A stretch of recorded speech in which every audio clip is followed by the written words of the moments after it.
You probably don't know it, but a lot of what you love or hate in your community is due to something you've never heard of, CEQA. It's the California Environmental Quality Act, and if that's new to you, you're not alone. CEQA? Yeah. I know sequel, but not CEQA. CEQA, to the color? I've seen trucks go by with similar type CEQA. I'm thinking that's something to do with food.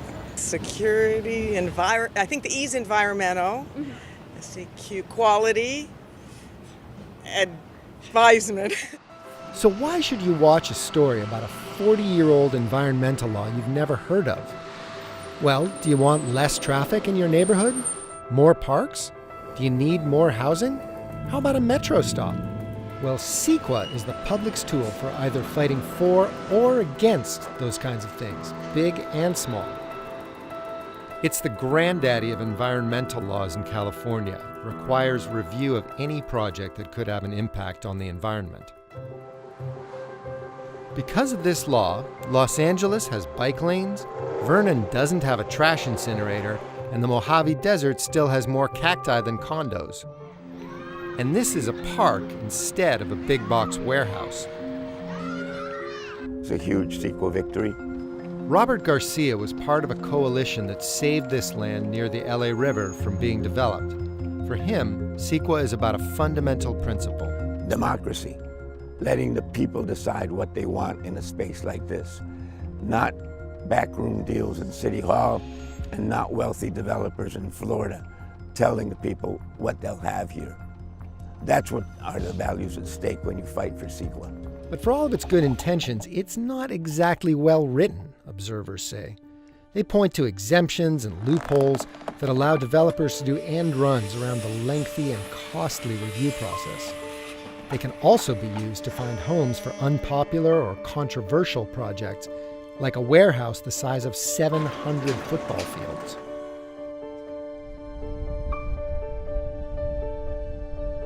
That's what is planned here in Moreno Valley. When built, the 40 million square foot warehouse will be the largest in America. Look out at that land and figure seeing a sea of big concrete boxes with skylights all over the top, because that's what you're going to see from here.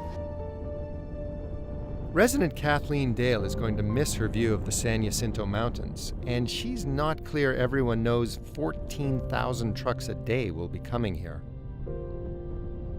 Honestly, I believe that most people in town still don't even know this project was approved or what this land is designated for.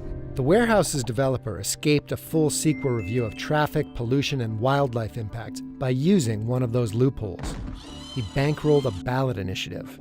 That means he paid to get voters to sign a petition to place an initiative on the ballot to approve the warehouse. The city council can say, great idea, let's just do this. We don't need a ballot, we're just going to do this. And that's what happened here. And Mayor Molina. Yes. It was approved without residents ever voting on it. The loophole says that's not necessary. Just the collection of signatures is good enough. I don't understand. All they have to do is comply. CEQA is a very open and fair process if they just follow the rules. I honestly don't understand why they think they need to do an end run around it.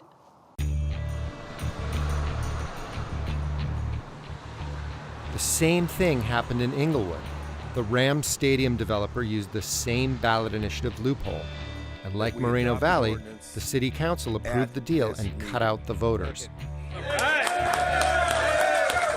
Do you think that the people of Inglewood should have been able to vote? I think so. We all have a right to cast our vote. I mean, who's making these decisions? Possibly that maybe should have been a referendum. Sometimes, the people's word don't matter that much. You know what I mean? They do what they want to do anyway. When developers sponsor initiatives, they can avoid having the experts decide on these complex environmental issues. Instead, the general public decides. It worked in Inglewood and Moreno Valley, but it failed in Beverly Hills. I worked personally, along with a lot of other people, very hard to inform our residents that this wasn't about a garden, it was about a skyscraper. Our voters are the only ones who decide on that. Back in 2016, Mirish was the mayor. He was facing off with a developer who wanted to build a 26-story condo development here, a record-breaking height for the town. So the developer went straight to the voters and pitched it more like a park than a high-rise. Yes on HH means a beautiful new park protected by a covenant open to the public. So you can imagine people at supermarkets approaching residents, don't you want to have a garden? Sign here. And that's how it worked. It's a process which in and itself is flawed because it doesn't require people to give full or accurate information. This time, the issue made it onto the ballot. The voters said, no thanks. Yes, once in a while David will beat Goliath, but maybe 9 times out of 10 Goliath wins, and that's the problem.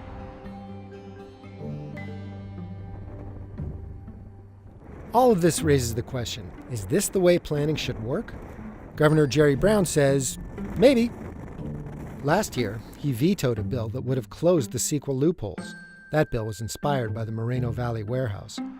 Brown has often said that CEQA is a barrier to housing and transportation in California, but that doesn't really seem to be the case. A recent state study found CEQA had no effect on home building in California.